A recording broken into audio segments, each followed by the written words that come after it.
কি আব্বা, কি নাস্তা খাইতেছেন? আব্বা ধান তো ভালো হয়েছে।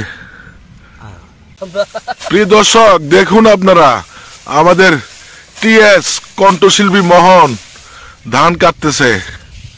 কি অবস্থা মোহন, কেমন লাগে ধান কাটতে? অসাধারণ। ধান দেখছেন? ধান কেমন হয়েছে? ঘরে বসে থাকা যায়? গতবার তো ধান হয় নাই, এবার মোটামুটি ভালো হয়েছে, আল্লাহর কাছে শুকরিয়া। এই তো আমি তো কাটতাম, আমার শরীর অসুস্থ, এই জন্য আমি পাচ্ছি না আজকে।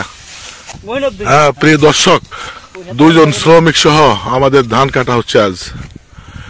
কি খবর মহিন? হ্যাঁ আলহামদুলিল্লাহ ভালো। ভালো আছো ভাই? ভালো আছি।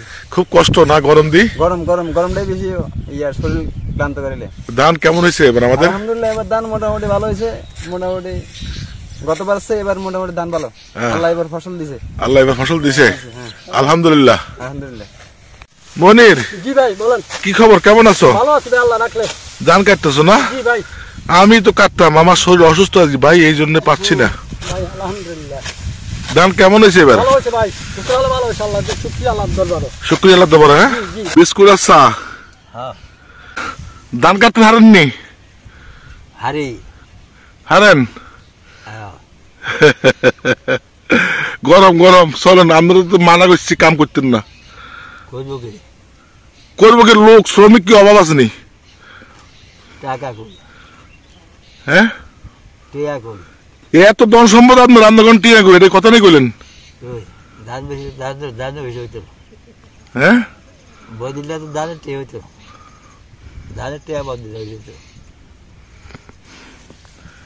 ধান তো ভালো হয়েছে এবার মাশাআল্লাহ। আব্বা ধান তো ভালো হয়েছে।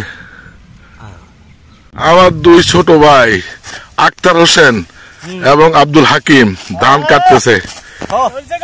কি খবর আক্তার, কেমন লাগে ধান কাটতে? খুব মজা লাগে গরম দিন। গরম দিয়ে খুব মজা লাগে, খুব ভালো লাগে। এবার ধান কেমন হয়েছে আক্তার? কমনি, আল্লাহ দিলে কমনি হয়েছে, খারাপ হয় না, ভালো হয়েছে। কি খবর আব্দুল হাকিম, জজ কোর্টের হাকিম? এবার কে ধান হয়েছে করামুনি, করামুন করামন। হ্যাঁ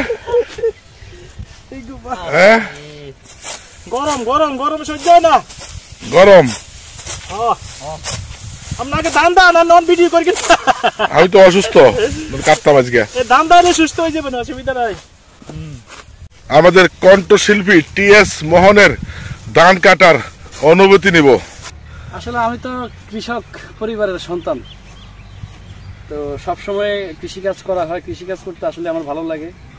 আর কৃষি এমন একটা আমাদের প্রত্যেকটা মানুষের কৃষির সাথে আসলে জড়িত, কারণ কৃষকরা যদি মাঠে ফসল না ফলায় তবে সবাই কিন্তু না খেয়ে মরতে হবে, এটা হলো বাস্তবতা। যারা কিনে খায় চাল ডাল, এই যে যত কিছুই কিনে খায়, খাদ্য ব্যবস্থা, এটা কোত্থেকে আসে? কৃষকদের উপরে সব নির্ভরশীল। কৃষকরা যদি মাঠে ফসল না ফলায় তো এত কষ্ট করে যদি এই যে মাঠের মধ্যে রোদের মধ্যে পুড়ে, রোদ ঝড় বৃষ্টিতে কৃষকরা মাঠের মধ্যে ফসল ফলে তারপরে মানুষের জন্য খাদ্য যোগান ব্যবস্থা করে, তারপরে সেই মানুষ এই ফসল এই খাদ্য তারা ক্রয় করে খায়, কিন্তু কখনো চিন্তা করে না যে আসলে খাদ্যটা কিভাবে আসে, কত কষ্টের পরে মানুষের পেটের মধ্যে খাবার ঢোকে। এটা আসলে কাজ না করলে বোঝা যাবে না। এই কারণে আমি সবসময় কাজ করি। গান গেয়ে জীবন পার করে দেবো তা নয়, প্রত্যেকটা বিষয়ের উপরে আসলে অভিজ্ঞতা থাকা উচিত, তাহলে জীবনে সাকসেস উন্নতি করা সম্ভব।